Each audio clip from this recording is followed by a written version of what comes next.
आज दिपेन्द्र कण्डेललाई यो बुद्धको बारेमा प्रमाण निकालेर मिडिया बोलाउनु पर्ने आवश्यकता सायद पहिलाको लिडरहरूले क्लियर गरिदिएको भए ईस्ट इन्डियाभन्दा पहिला ईस्ट इन्डिया कम्पनी थियो।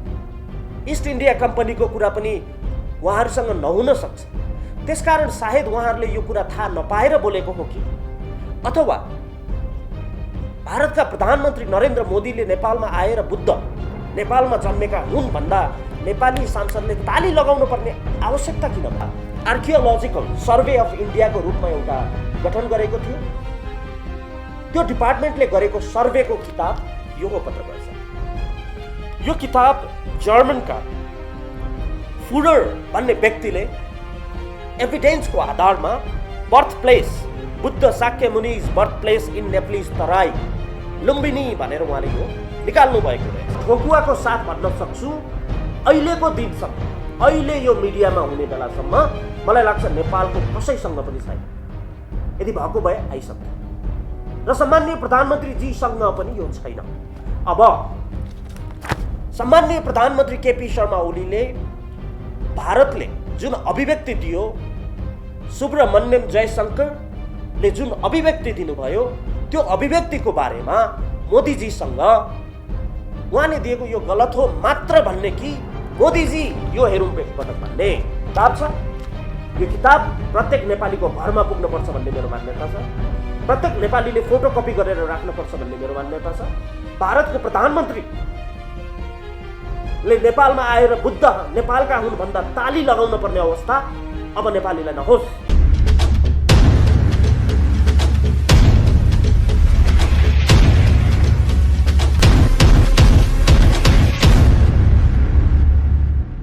जुन समय दिनुभयो त्यसको लागि म एकदम धन्यवाद दिन चाहन्छु।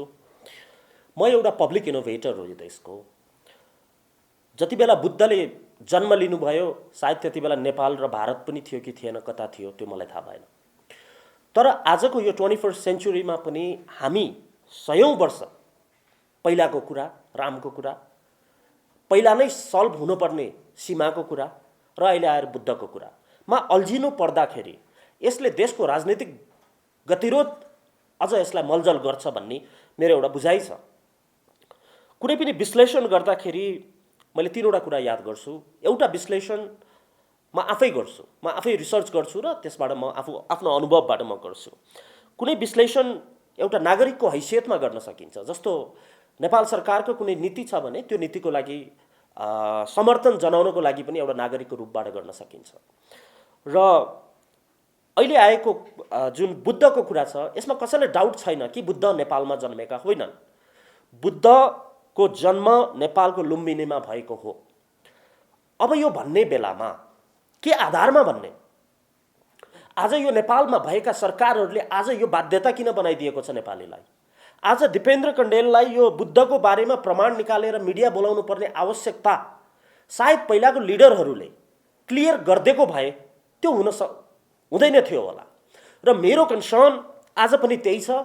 पत्रकार साथीहरूको परिवार, मेरो परिवार, समस्त नेपालीहरूको भोलिको फ्युचर जेनेरेसन, भविष्यका कर्णधारहरूले पनि फेरि यही बुद्धको बारेमा फेरि अर्को प्रेस कन्फरेन्स गर्न नपरोस् भन्ने एउटा मेरो कन्सेप्टको आधारमा मैले आज पत्रकार महोदयलाई यहाँ बोलाएको हो। एउटा किताब मैले प्राप्त गर्न सफल भएँ। इतिहास नेपालको लाइब्रेरीमा पनि नहुन सक्छ। इतिहास भारतको मिनिस्ट्री अफ कल्चरमा पनि नहुन सक्छ। किनभने भारत अहिले जो छ योभन्दा पहिला ब्रिटिस इन्डिया थियो। ब्रिटिस इन्डियाभन्दा पहिला ईस्ट इन्डिया कम्पनी थियो।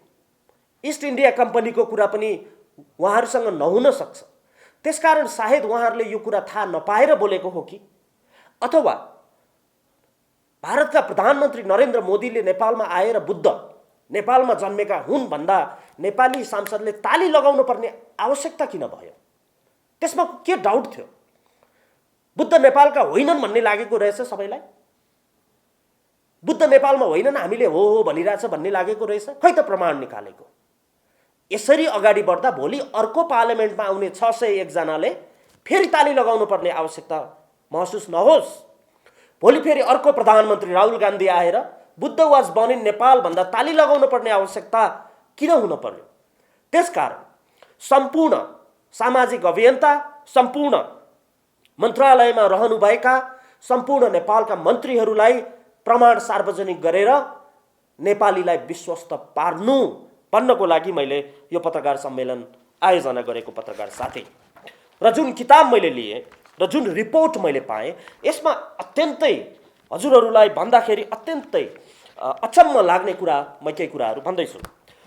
यो हजुरले प्रष्ट रूपमा देख्न सक्नुहुन्छ, यो किताब library of Congress United states अमेरिकामा छ।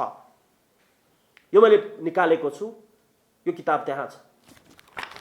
यो किताब 1897 भनेको अहिले भन्दा लगभग 123 वर्ष अगाडि, 123 वर्ष अगाडि जति बेला भारत थिएन, त्यति बेला ब्रिटिस इन्डिया थियो।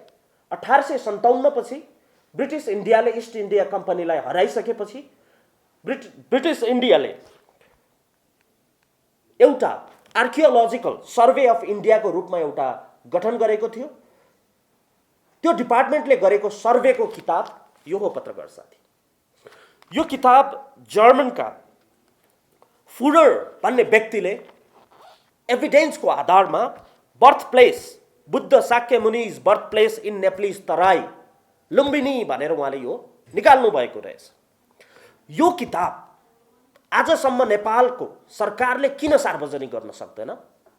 यो किताब सार्वजनिक गरिदियो भने के हामी भारतीय प्रधानमन्त्रीको अभिव्यक्तिलाई वेट गर्न जरुरी थियो र? थिएन। त्यसकारण हाम्रो नेपालको कुनै पनि गभर्मेन्टको स्ट्रङ पोलिसी त्यो सीमाको बारेमा होस्, जब भारतले बोल्यो बल्ल सीमा थाहा हुन्छ, जब भारतले बोल्यो बल्ल बुद्ध थाहा हुन्छ।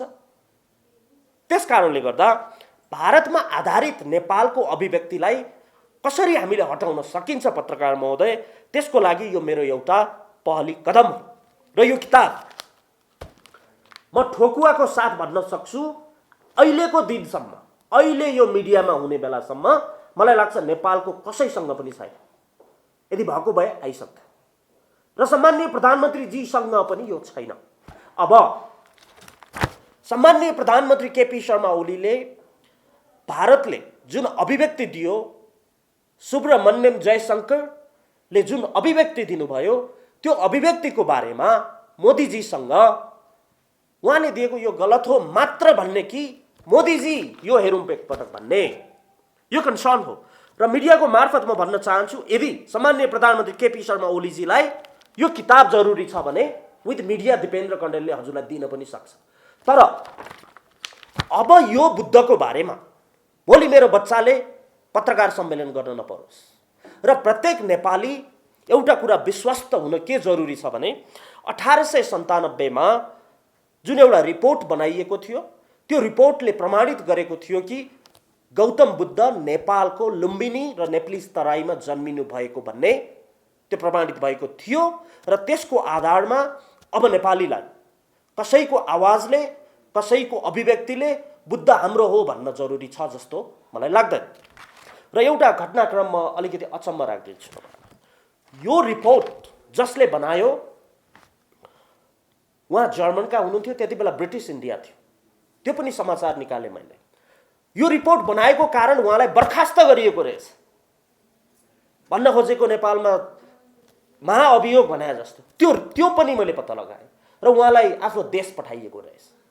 किनभने यो किन बनाइस् भनेर यस्तो किसिमको जुन भएको इन्फर्मेसनलाई तोडमोड गर्ने यो कुरा ब्रिटिस इन्डियाबाट नै चलेको भन्ने प्रमाणित हुन्छ। र आजको प्रेस कन्फरेन्सको मेन मोटो के हो भने, एउटा त अङ्ग्रेजीमा गरेँ मैले हाम्रो एक्सलेन्सी जयशंकरलाई पठाउनको लागि, मलाई लाग्छ त्यो भिडियो उहाँसँग पुग्छ। र अर्को यो नेपालीमा मैले के भन्दैछु भने, यो जुन किताब छ, यो किताब प्रत्येक नेपालीको घरमा पुग्नुपर्छ भन्ने मेरो मान्यता छ। प्रत्येक नेपालीले फोटोकपी गरेर राख्नुपर्छ भन्ने मेरो मान्यता छ। भारतको प्रधानमन्त्रीले नेपालमा आएर बुद्ध नेपालका हुन् भन्दा ताली लगाउन पर्ने अवस्था अब नेपालीलाई नहोस् भन्नको लागि मैले यो किताब सार्वजनिक गरेको छु। र यो किताब सबैभन्दा पहिला केपी शर्मा ओलीजीलाई मिडियालाई लिएर गएर दिन चाहन्छु। र सम्माननीय प्रधानमन्त्री केपी शर्मा ओलीजीले अब बुद्धको बारेमा विश्वको कुनै पनि व्यक्तिले हाम्रो यो त्यो भन्न नसकुन्, त्यसको लागि उहाँले कस्तो कदम चाल्नुहुन्छ त्यो कुरा हामी हेर्न बाँकी नै छ। र अन्त्यमा बुद्ध नेपालमा जन्मेको प्रमाणित गरेका रहेछन् जर्मनका आर्कियोलोजिस्टले। त्यो गरे बापत उहाँलाई एउटा सजाय पनि सुनाइएको रहेछ इन्डियामा।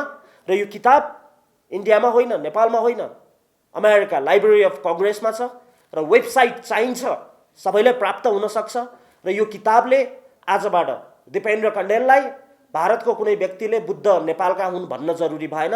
र मलाई लाग्छ पत्रकार महोदयलाई पनि बुद्ध नेपालका हुन् भन्नलाई अरूको अभिव्यक्ति अबदेखि वेट गर्नुपर्छ जस्तो मलाई लाग्दैन। हजुरको समयको लागि मैले धन्यवाद दिन चाहन्छु। कुनै त्यस्तो प्रश्न छ भने म आन्सर गर्नलाई म तयार छु। किताबका राइटर जो थिए हजुर, उनलाई बर्खास्त गरिएको भनिएको छ। उनी ब्रिटिस शासनमा भारतमा काम गर्थे। एक्ज्याक्टली। म हजुरलाई प्रश्न लेखिदिउँ। यो किताब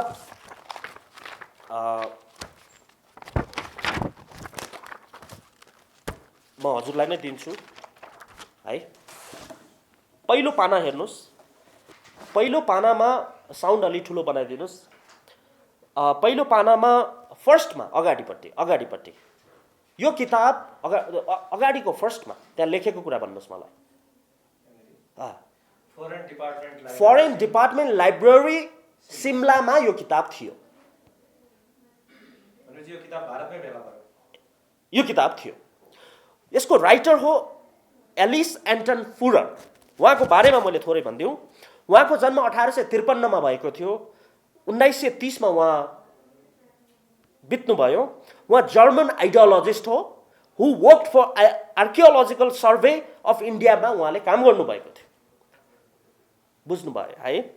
आर्कियोलोजिकल सर्वे अफ इन्डिया भनेको इन्डियाको गभर्मेन्ट एजेन्सी हो र त्यो मिनिस्ट्री अफ कल्चर त्यसमा रेस्पोन्सिबल छ। र यसलाई 1861 मा एलेक्जेन्डर कनिङमले यसलाई स्थापना गर्नुभएको थियो, जो पछि डाइरेक्टर जेनरलको रूपमा काम गर्नुभयो।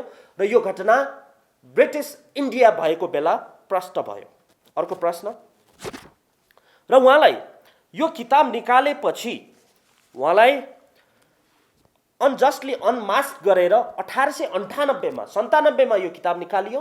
1898 मा यो गलत किताब निकाल्यो भनेर ब्लेम गरेर उहाँलाई आउट गर्न लगाइयो। अर्थात् यो गलत हो भनेर स्वीकार गर्न लगाएको प्रमाण देखिएको छ। तर उहाँले स्वीकार गर्नु भएन र जब छोडेर उहाँ आफ्नो देश फर्केको भन्ने कुरा प्रमाणित अहिले पनि वेबसाइटमा गयो भने थाहा हुन्छ। र यो काम गर्नुभएको थियो आयरल्यान्डका आइडियोलोजिस्ट, जो योभन्दा पहिला ब्रिटिस इन्डिया जो हामी भन्छौँ, ब्रिटेन र आयरल्यान्ड हो त्यति बेला। अहिले चाहिँ स्कटल्यान्ड पनि छ, वेल्स पनि छ। त्यति बेला चाहिँ ब्रिटेन र आयरल्यान्ड हो। उहाँ चाहिँ आइरिस हुनुहुन्थ्यो। उहाँको नाम विन्सेन्ट अर्थो स्मिथ हो। उहाँले चाहिँ यो पनिसमेन्ट दिनुभएको यो किताब निकाले बापत। त्यसकारण Buddha was born in Nepal उहाँले प्रुफ गर्नुभयो। र उहाँलाई गलत भन् भनेर क्वेसन आयो, तर उहाँले गलत भन्नु भएन, तर जब छोडेर जानुभयो पत्रकार महोदय। समय र संवादको लागि धन्यवाद। Thank you so much. र मेरो अन्तिममा कुरा त्यही हो पत्रकार महोदय, यो किताब छ, प्रत्येकले फोटोकपी गरेर घरमा राख्नु पर्यो ताकि भोलि हाम्रो जेनेरेसनले भारतको प्रधानमन्त्रीले आएर बुद्ध नेपालमा छन् भन्दा ताली लगाउन नपरोस्। Thank you so much.